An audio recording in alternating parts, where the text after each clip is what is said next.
वैसे तो मैं इसको दो तरह से मानूंगा। जापान में मध्य प्रदेश के हमारे मित्रों के साथ मिलकर के आप जो हम लोग करने आए हैं, वर्षों पहले आकर के आप वही काम कर रहे हैं, जिसके कारण से आपने अपनी धरती छोड़ करके जापान को अपनाया। मैं आपका स्वागत करता हूं, अभिनंदन करता हूं।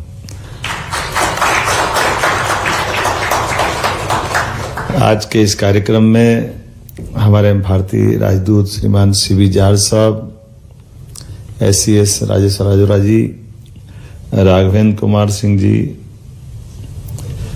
Rohit Gangwal ji, friends of MP के संयोजक हैं, और इसी अवसर पर आप सब मध्य प्रदेश वंशी कुटुंबीजन, आप सबका, और भारतीय भी है ना।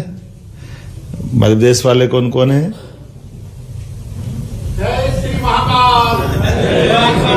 और मध्य प्रदेश के अलावा कौन कौन है? तो हमारे यहाँ एक शब्द चलता है, उस शब्द का बड़ा मजा है, थोड़ा कठिन भी पड़ जाता कई लोगों का। एक होते सगे और एक होते संबंधी, है ना। तो सगे और संबंधी में जो मजा है वो हमको एहसास होता है आप सबको देख करके, क्योंकि कोई भी विवाह प्रसंग, आनंद का अवसर जब तक सगे संबंधी नहीं आए तब तक पूरा होता है क्या? कभी नहीं होगा। और इस शब्दों की महत्ता जब अपन घर छोड़ के कहीं और चले जाते हैं तो और उसका मजा आता है। वो जड़ों से जुड़ करके उस तरफ देख करके जो सुख का एहसास होता है, उस एहसास का अंदर से अनुभूति होने का क्षण भी यही है। आप सब ने, कोई ने 2 साल, कोई ने 10 साल, कोई ने 20 साल, कोई ने 40 साल पहले अपने अपने वतन से छोड़ करके हम यहाँ एक परिस्थिति, व्यवस्था, विकास की संभावना, क्षमता, योग्यता का न्याय, ऐसे कई कारण से हम यहाँ आए हैं। और एक अच्छी बात यह है, अभी मैं पत्रकारों को इंटरव्यू भी दे रहा था, तो ऐसे ही पूछते हैं कि भाई आप भारतवासियों के लिए क्या सोचते हो? वो संख्या उनकी बढ़ रही है तो वो कैसे, उनकी संभावना है। हमने कि भारतवासी जहां कहीं भी जाएंगे इनकी भूमिका सदैव एक जैसी रहेगी। जैसे दूध में शक्कर की भूमिका है, भारतवासी जहां भी रहेंगे उस भूमिका में रहते हैं, उनकी मिठास अपने आप आ जाती है, वो आनंद अपने आप मिलता है। ये किसी भी देश में रहे, कहीं भी रहे, किसी के साथ रहे,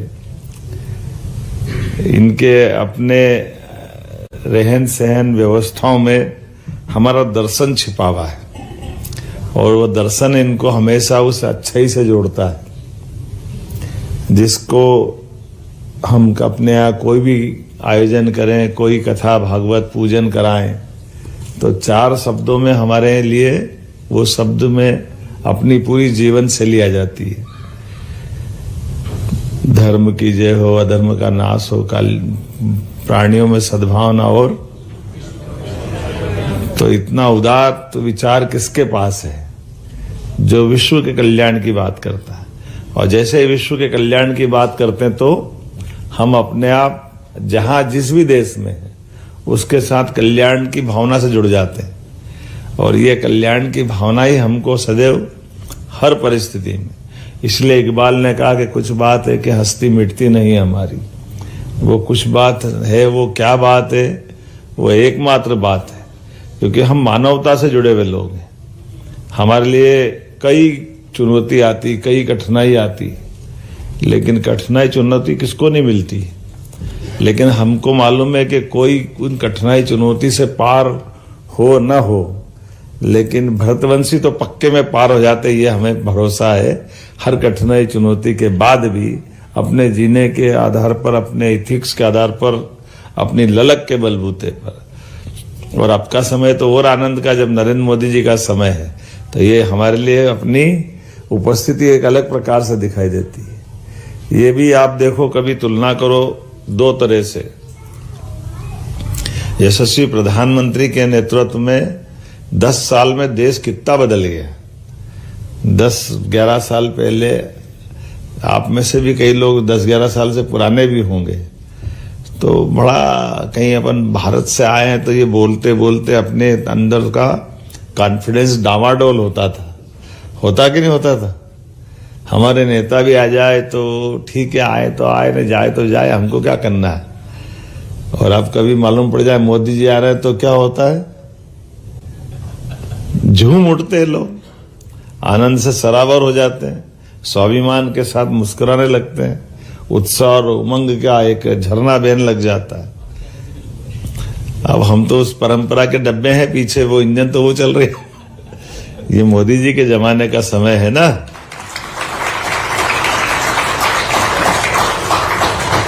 राज्य के मुखिया का, राज्य की व्यवस्थाओं का, हमारी जो संघीय भारत की व्यवस्था है, और ये मेरे नहीं, हमारे लिए अतीत के काल से, जब देश और देश के नेता जिस हाल में रहे होंगे, उस हाल में उस देश की सदैव अपनी पहचान रही है।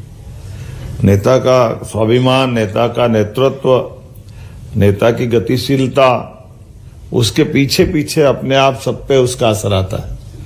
और ये हमारे लिए सौभाग्य की बात है।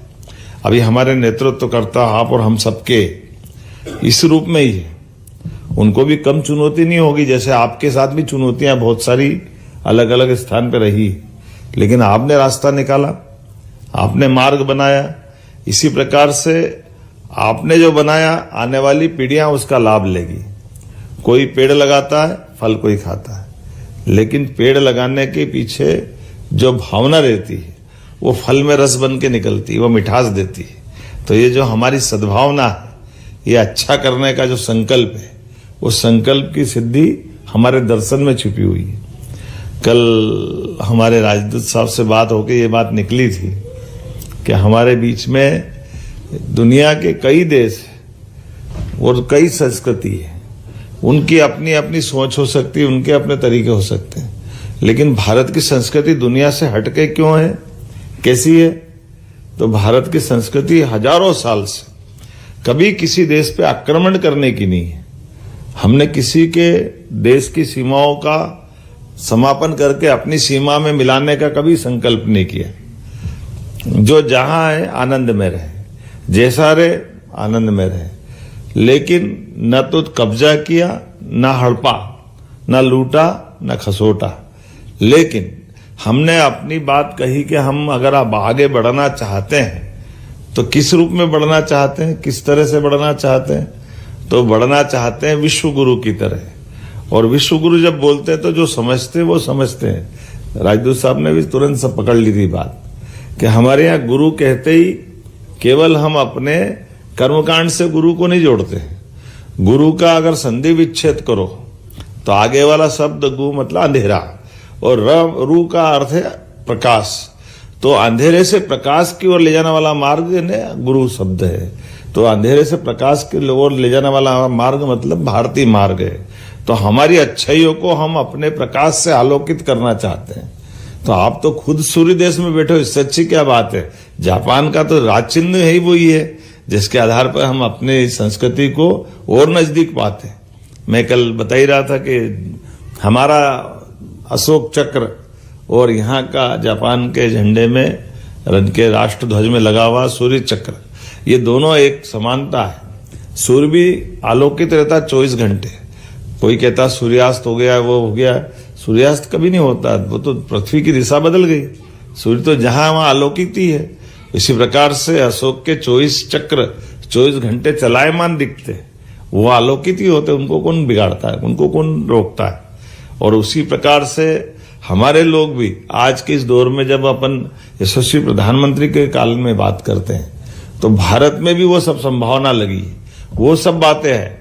और आप देखो बदलते बदलते एकदम से कहां हम 11वें नंबर से 5वें नंबर पे आ गए, और 5वें नंबर पर आकर के अब हम सब किसी के लिए राह में मार्ग में बाधा नहीं बनेंगे।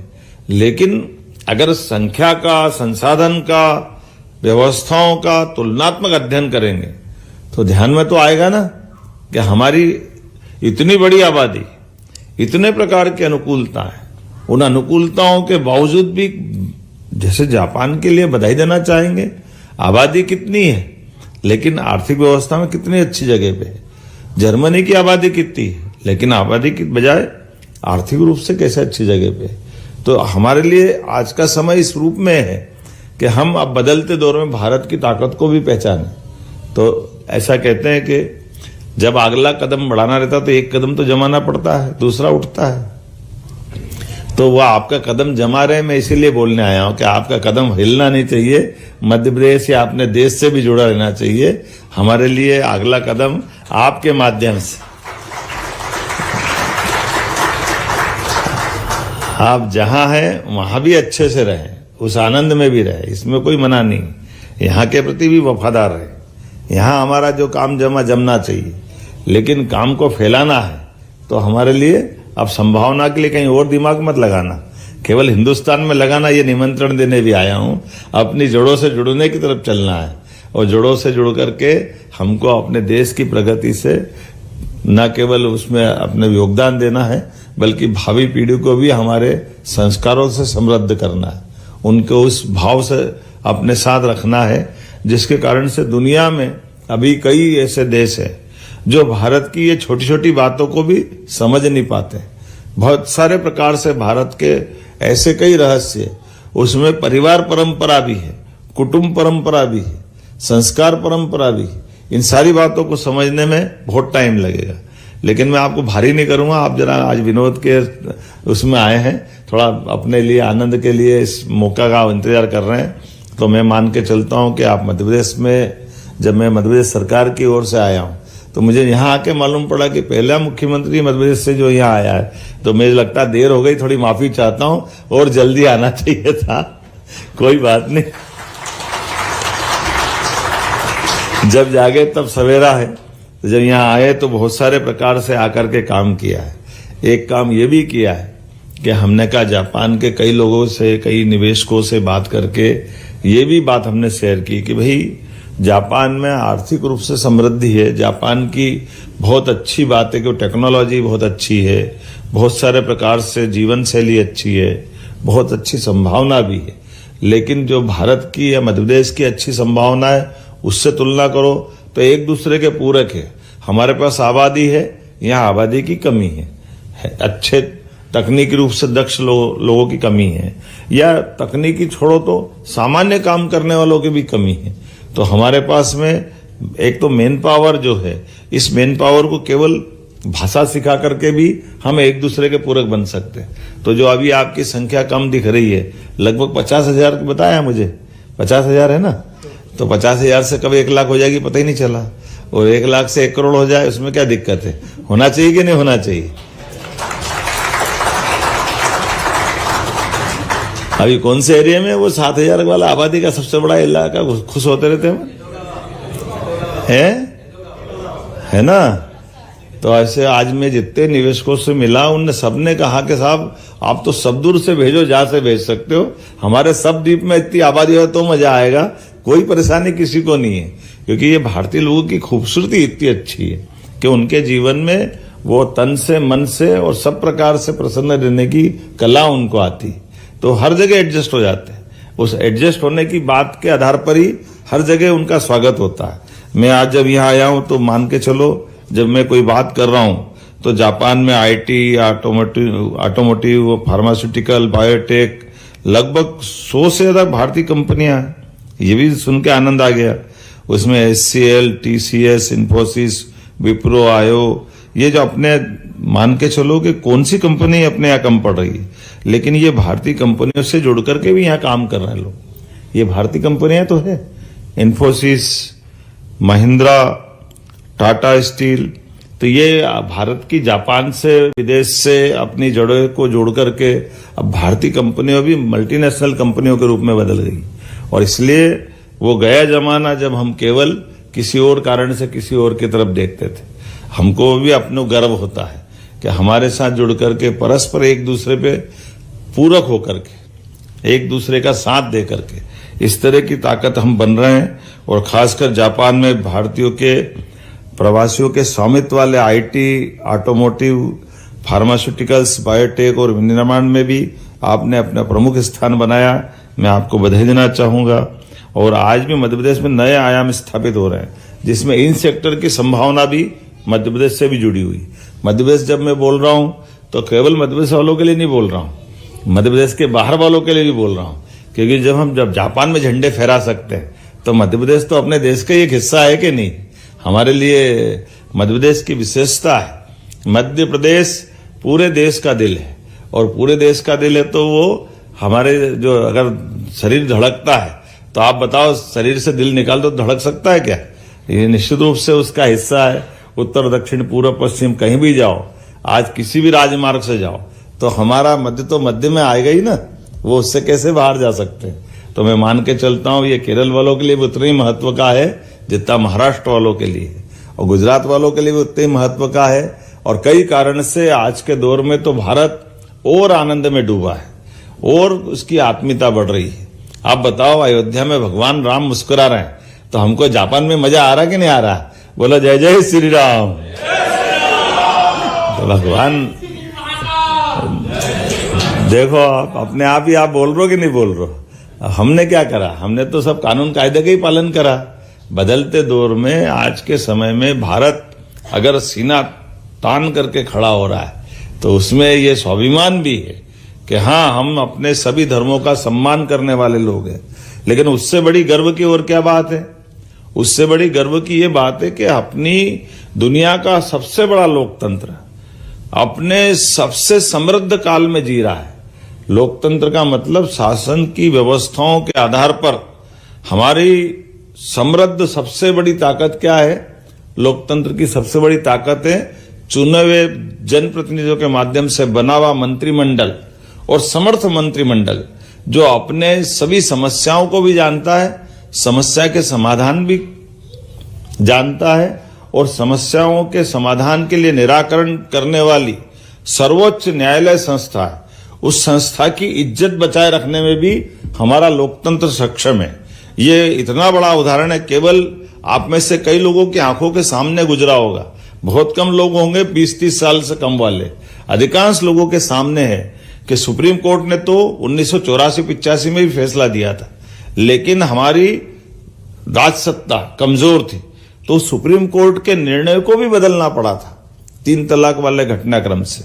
लेकिन आज के समय में सुप्रीम कोर्ट ने फैसला दिया तो पूरे देश ने, क्या हिंदू क्या मुसलमान, मतलब कितनी अच्छी बात लगती है कि वो जो सज्जन जिनने 75 साल तक अयोध्या के खिलाफ, अयोध्या में राम मंदिर के खिलाफ मुकदमा लड़ा, और उनने एक ही शर्त रखी थी कि सुप्रीम कोर्ट फैसला दे दे तो हम भी खड़े हो जाएंगे। और ये कितना अच्छा रहा कि जब सुप्रीम कोर्ट ने फैसला दिया तो मुझे इस बात की प्रसन्नता कि वो खुद भी भूमि पूजन में मौजूद थे।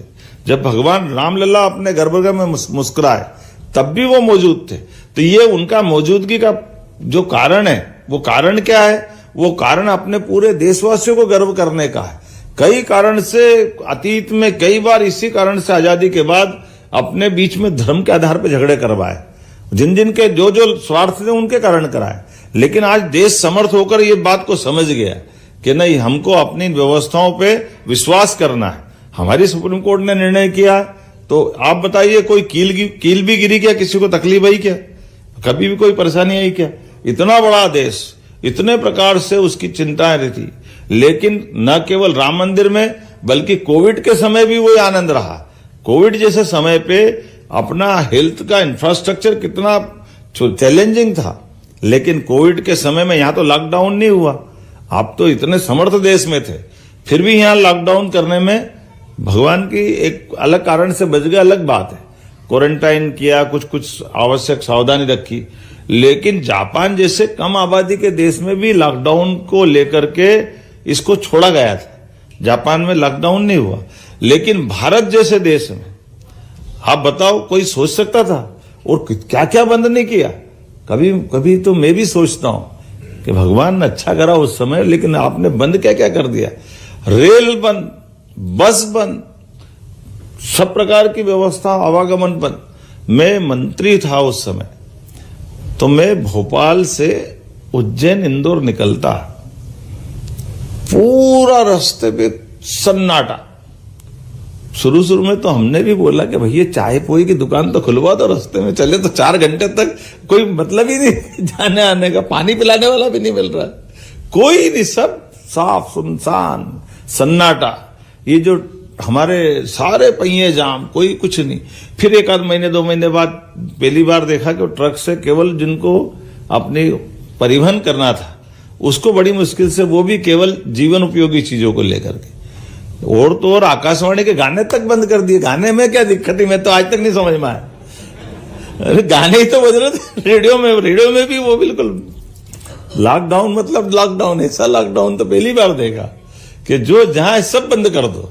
तो ये वाकई, लेकिन देश ने उतनी कठिन परिस्थिति में भी रास्ता निकाला। इतनी बड़ी आबादी को मोदी जी के लिए जोरदार अभिनंदन करो। नरेंद्र मोदी जी का ये जो भाव था, बोलने वाले भले बोले जो बोलना हो, लेकिन ताली बजाई थाली बजाई पर सबको सुरक्षित तो रखा ना।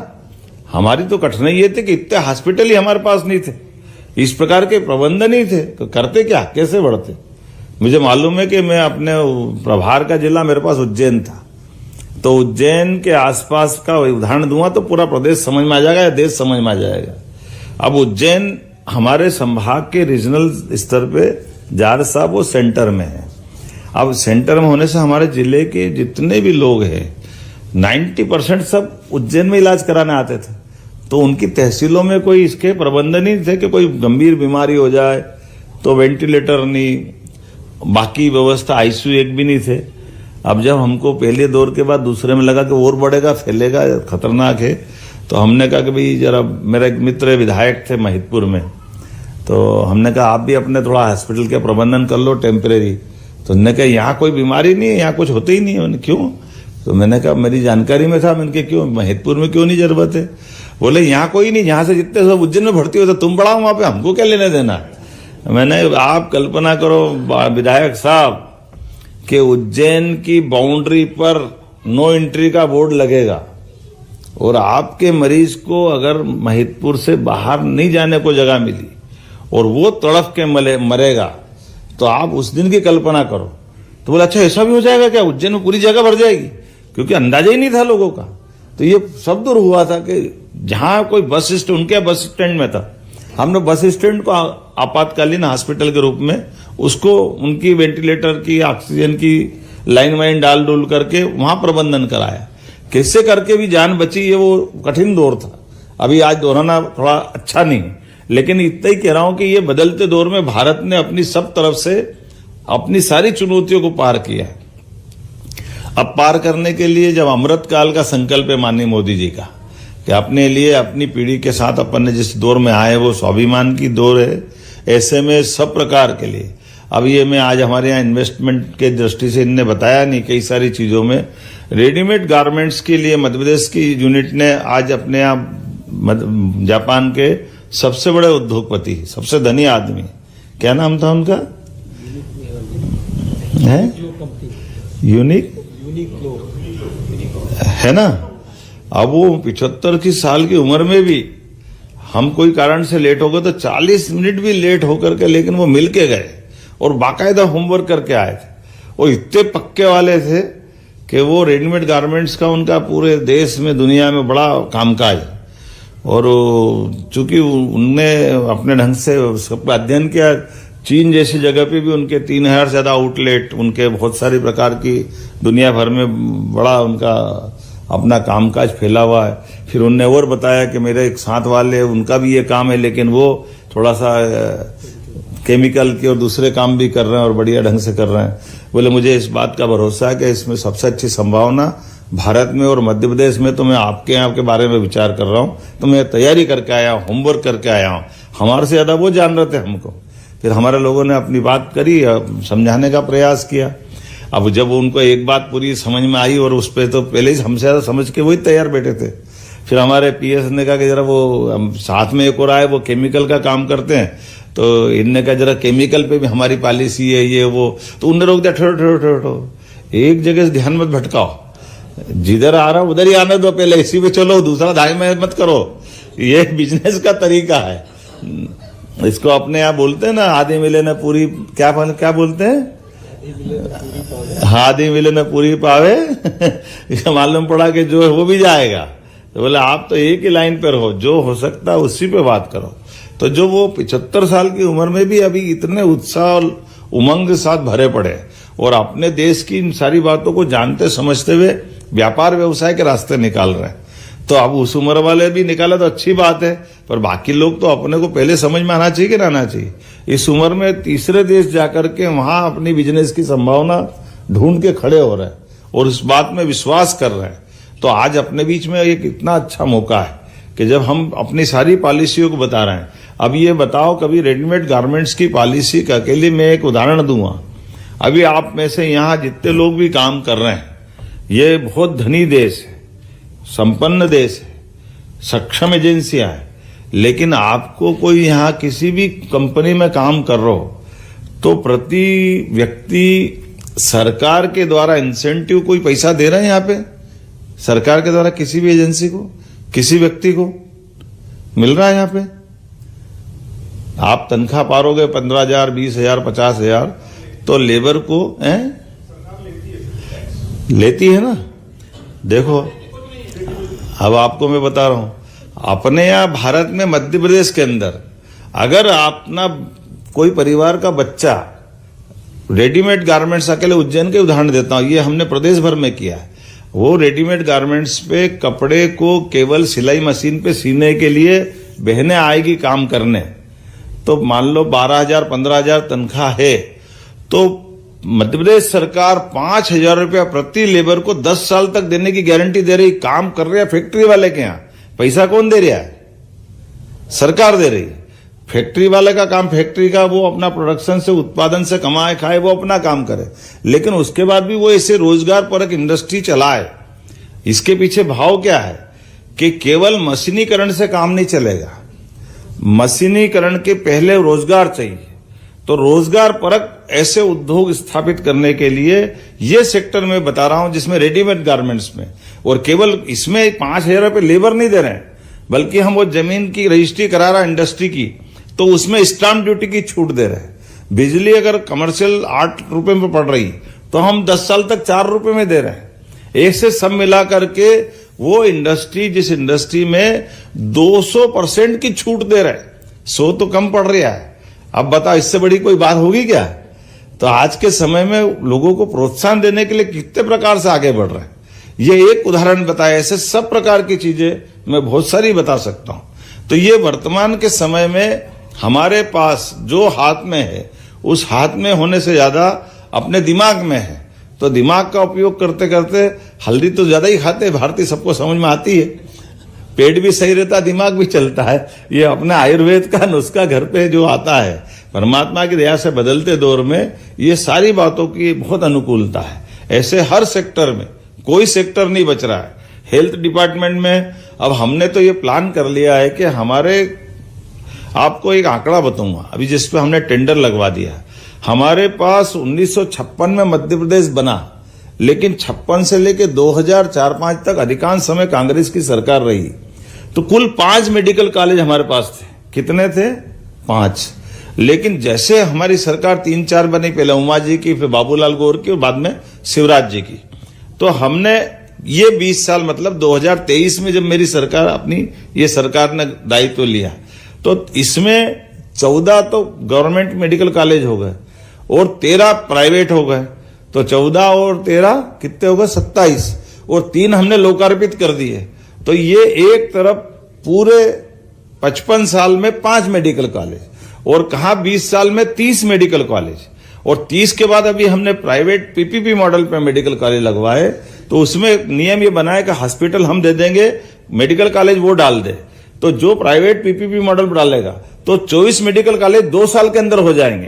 तो अकेले मध्य प्रदेश में हमारे पास 50 मेडिकल कॉलेज हो जाएंगे। तो आप बताओ, 22 साल में 50 मेडिकल कॉलेज और 55 साल में 5 मेडिकल कॉलेज। अब दोनों का तालमेल करके देखो। और ये एक सेक्टर नहीं, ऐसे बहुत सारे सेक्टर बता सकता हूं। हमारे यहाँ बिजली, अब बिजली के लिए अपनी बात निकलती है, तो बिजली के एक 5 हाउस पावर पे कनेक्शन पे हमको 53,000 की सब्सिडी देना पड़ती। किसान से 7,500 लेते हैं। हमने कहा ये 2-3 साल में वो 7.5 भी नहीं लेंगे, बल्कि सोलर पंप पूरा दे देंगे, पूरा तुम बिजली फ्री रखो, बल्कि मीटर लगा लेंगे, आपके पास ज्यादा आए तो सरकार और खरीद लेगी। अब इसके 2 फायदे क्या होंगे? एक फायदा क्या होगा कि जो हमारी सब्सिडी हर साल जाती है वो बंद हो जाएगी, किसान अपने पैर पे खड़ा हो जाएगा। तो इसके चक्कर में हमारी सरकार का लगभग 15,000 रुपए प्रति साल का जो लॉस होता है वो बजट में वो बच जाएगा। तो कुल मिला के कदम कदम पर इतने सारे सेक्टर में काम कर रहे हैं, इतनी सारी संभावना है।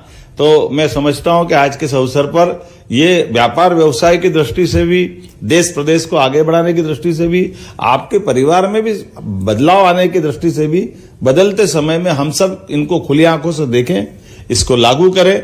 और इसीलिए आज अपने इन सब बातों को लेकर के अब लीडरशिप का भी काम बदल गया।